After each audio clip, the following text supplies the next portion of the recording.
É lamentável, gente, que nós temos um governo que ele não para pensar, ele age pela ação da vingança ou aquela coisa do retorno, mas é uma coisa do retorno sem noção.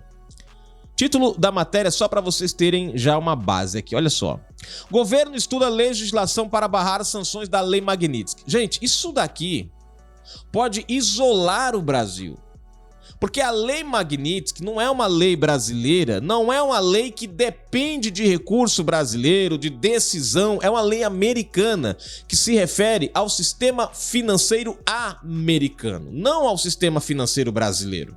Não é os Estados Unidos que depende do sistema brasileiro, é o Brasil que depende do sistema financeiro dos Estados Unidos. Essa nova investida, essa nova ideia de Lula pode fechar o país e levar à quebradeira. Alguns podem até dizer, não, mas nós tem a China. Observem, gente, e eu chamo a sua atenção novamente para isso. Observe os modus operantes da China e dos Estados Unidos. A China não quer só alcançar o domínio econômico, ela também quer alcançar o domínio territorial. Não entendi, Fagundes. Vou fazer uma comparação rápida aqui para vocês. Lembrando, hoje, 15 de setembro de 2025. Presta atenção. China. A China, quando investe num país, a primeira coisa que ela faz é substituir empresas do país por empresas dela. Nós temos aí o setor elétrico, de automotores. Eles estão investindo nas nossas empresas? Não. Eles estão criando empresas chinesas no Brasil. Nós temos potencial para isso? Temos, mas o nosso governo está investindo no potencial da China no Brasil, trazendo eles para cá. Enquanto o nosso sistema, as nossas empresas que têm capacidade estão sendo deixadas de lado. O que vai acontecer? Você vai ter um aumento de empresas chinesas no Brasil e você vai ter uma diminuição de empresas brasileiras atuando nesse setor. O que vai fazer com que o Brasil perca, e aí vamos à soberania, perca a soberania, o controle nesse setor e viremos, e eu vou usar a palavra que a mesma esquerda usa contra os Estados Unidos, vamos virar vassalos da China, porque a China vai dominar o mercado. Segundo ponto, primeiro ponto, os Estados Unidos, quando investe num país, gente, os Estados Unidos, ele não traz e não fica abrindo empresas da mesma forma que a China faz. Não, eles trabalham em conjunto com o país. Nós temos empresas americanas no Brasil, mas essas empresas americanas, elas dão lucro para o Brasil, dão lucro para os Estados Unidos também, é óbvio. Mas a receita dela foca o país. O que não é a receita da China. Mas vamos lá. Ambas investem, ambas abrem empresas. Só que tem um problema aqui. A China, ela não contrata brasileiros. Ela até contrata uma pequena quantidade, né? Lógico. Mas eles trazem chineses, eles trazem a própria mão de obra da China para o Brasil. O que vai acontecer? Substituir a mão de obra brasileira. Nós vamos ter mais brasileiros desempregados e mais chineses morando no Brasil empregados. Os Estados Unidos não. Quando eles abrem uma empresa no país, eles contratam funcionários brasileiros. Vocês já ouviram falar, gente, que chegou um avião lotado de americanos para trabalharem aqui no Brasil numa empresa americana? Não. Vocês vêm falar de navios, de aviões que chegam da China com chineses, mas não americanos. A empresa americana, ela abre a empresa aqui no Brasil, mas contrata brasileiros. A maior mão de obra deles no Brasil, no país, são de pessoas nativas daquele país. O que gera emprego, o que gera economia para o país. São as pequenas diferenças, gente. São as pequenas diferenças. Mas vamos lá, né? Isso é só para você ter uma ideia. Querendo ou não, e gostando ou não, a empresa americana, os Estados Unidos, quando abre uma empresa no Brasil, ela investe no país. A China, ela não investe no país, ela suga do país. Porque ela traz mão de obra, ela produz na China para trazer para cá. quando a empresa americana ela produz aqui, ela usa o nosso material aqui. O que foi que Lula fez esses dias, gente? Reduziu os impostos para peças automotores que fossem 100% fabricadas lá fora e trazidas para cá, para o Brasil. Quando nós tínhamos aqui dentro produção dessas mesmas peças para o motor autoelétrico. Mas ao invés dele baixar o imposto para quem produz aqui dentro, ele baixou para quem produz lá fora. Para quê? Para que o nosso mercado fosse inundado com peças da China. E as nossas peças ficassem encalhadas no Brasil.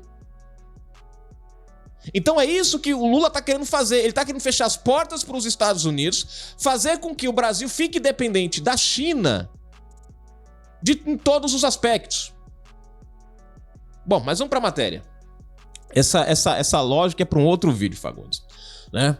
Vamos para a matéria. Lembrando, na descrição chave Pix, uma forma de você colaborar com o nosso canal, patrocinar o nosso trabalho, link de convite para o grupo do WhatsApp, onde você recebe as matérias e também recebe o link das nossas lives, né? E a matéria Revista Oeste está na descrição do vídeo. Vamos lá.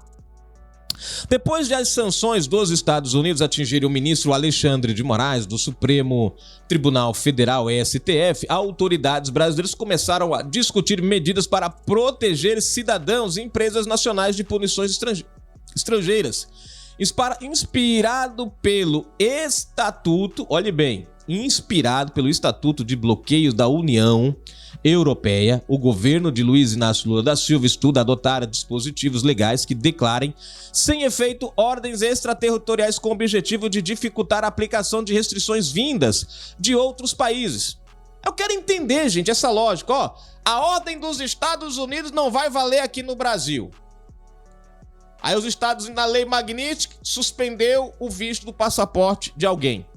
Nós não vamos aceitar essa ordem, não tem efeito. Pode ir para os Estados Unidos. É assim, é? O seu visto está garantido nos Estados Unidos porque a gente rejeitou essa ordem. Não tem validade. Pode entrar nos Estados Unidos. Vai! Não. As empresas. Não. Olha, os Estados Unidos determinou que não pode mais, se fizer negócio com esse cabra aqui, vai ter sanção lá dos Estados Unidos. Não, pode fazer, nós estamos declarando que essa lei é inválida. Pode fazer, porque nós vamos garantir que vocês vão continuar negociando com o dólar. Mas o dólar é dos Estados Unidos. A lei é dos Estados Unidos. A lei vai impedir que a empresa negocie com dólar, que mexa com câmbio. Como é que o Brasil vai garantir a negociação com câmbio? Aonde o não aceitar a lei dos Estados Unidos no Brasil, ou melhor, no sistema financeiro que envolve o sistema financeiro americano, vai fazer com que os Estados Unidos simplesmente permita que o cara faça a negociação com dólar. Gente, vocês estão entendendo a lógica disso aqui, que é de um absurdo que não tem tamanho? Quer dizer, o Brasil é como se o Lula quisesse dizer que o Brasil tem poder maior do que a lei Magnitsky e forçará os Estados Unidos a não cumprir com o que ela determinar. Não vai negociar com esse banco, pronto. Mas o banco pode negociar, não tem problema não. Nós não aceitamos a lei dos Estados, pode negociar com dólar. Eu fiquei confuso com isso aqui. Desde a inclusão de Moraes na lista da lei Magnitsky, o ministro Flávio Dino, também do STF, determinou que bloqueios de ativos ou cancelamento de contratos ocorram mediante autorização expressa da Corte, o que gerou um problema no sistema financeiro. O que gerou um problema é essa decisão. Inclusive o dólar caiu, a bolsa despinguelou ladeira abaixo. Foi um Deus nos acuda danado com essa decisão. Depois ele teve que ver. Não foi bem isso que eu quis dizer, sabe, seu cabra? Não foi bem por aí não, rapaz. Olha, preste atenção, leia direitinho. Enfim. Recentemente, o secretário do Departamento de Estado dos Estados Unidos, Marco Rubio, criticou o Supremo Tribunal Federal logo depois da condenação do ex-presidente Jair Bolsonaro por tentativa de golpe de Estado. Rubio classificou como uma caça às bruxas. No cenário político interno, a postura do governador de São Paulo, Tarcísio de Freitas, ao criticar duramente o STF Moraes às vésperas do julgamento de Bolsonaro, foi vista como estratégica. A avaliação é que o discurso fortalece sua posição junto ao eleitorado da direita, alinhado ao ex-presidente. E aí você vê, tudo desses caras, gente, é questão eleitoral. É como se as consequências para o sistema financeiro não importassem. Tudo se resume em questão eleitoral. Que exploda o Brasil, que se ferra a economia, tudo acaba em questão eleitoral. Tudo deles é questão eleitoral. Aliados acreditam que o momento favorece o posicionamento mais enfático com a possibilidade de reaproximação com moderados e ministros do STF em outro contexto.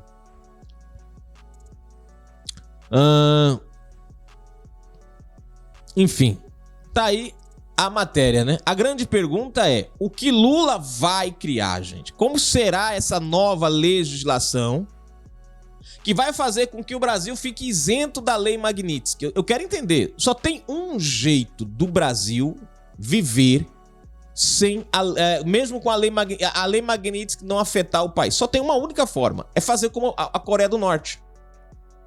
É o Brasil se desvincular totalmente do dólar. Se o Brasil se desvincular totalmente do dólar e não negociar com ninguém que tenha vínculo com o dólar, aí sim, o Brasil não precisa aceitar a Lei Magnitsky. Mas tudo que ela tem que fazer é se desvincular do sistema financeiro dos Estados Unidos e não negociar com ninguém que tenha vínculo ou que tenha negociação com o dólar. Porque essas pessoas sofrerão sanções indiretas. Porque estão negociando com alguém que está, né, debaixo da aplicação da Lei Magnitsky. E fazer isso, gente, é isolar o Brasil do mundo. E aí é onde entra a China nessa história. Como, por exemplo, a Rússia hoje. A Rússia, aos poucos, está virando um dos maiores devedores da China com essa guerra da Ucrânia. Por quê? A União Europeia já bloqueou ativos da Rússia. A Rússia tem bilhões que ela não pode mexer lá fora. O recurso dela dentro do país está acabando. A China entrou de socorro. A Índia entrou de socorro. O que eles estão fazendo? Estão aproveitando a situação da Rússia, que está ficando cada vez mais isolada no campo econômico, e está alimentando o sistema financeiro da Rússia. E cada centavinho que eles mandam para a Rússia, isso faz com que a Rússia se torne cada vez mais dependente desses países. Quando essa guerra vier a acabar, a Rússia vai dever uma fortuna à China. Vai dever bilhões à Índia e à China. O que vai acontecer? Ela vai virar um puxadinho da China. Assim como Lula está fazendo com o Brasil. E aí eu volto a Cláudia Sheinbaum lá. Ela é de esquerda, gente, mas eu tenho que tirar o chapéu para ela. Primeira coisa que ela fez quando os Estados Unidos anunciou, ao invés de ir plantar uva, cantar musiquinha, botar chapéu tirando onda, fazer meio mundo de piada, atacar, criticar. Não, o que eles foram fazer? Fizeram lá uma comissão, separou lá os... Falou, gente, achem um jeito. Agora, o que ela fez? Ela foi lá e taxou a China para cobrir o prejuízo dentro do país dela. A China reclamou, mas a China deixou de negociar com o México? Não. Tá continuando negociando, mesmo com a taxação do México em cima dela. Ou seja, ela fez o que um presidente, pensando no país e não na política, e nem não nos adversários, deveria fazer, achar um meio de cobrir aquele rombo. Nós vamos entrar já na matéria que mostra outro rombo. É o nosso governo, gente. Ao invés de articular soluções, ele fomenta a crise. E nós é quem vamos pagar essa conta.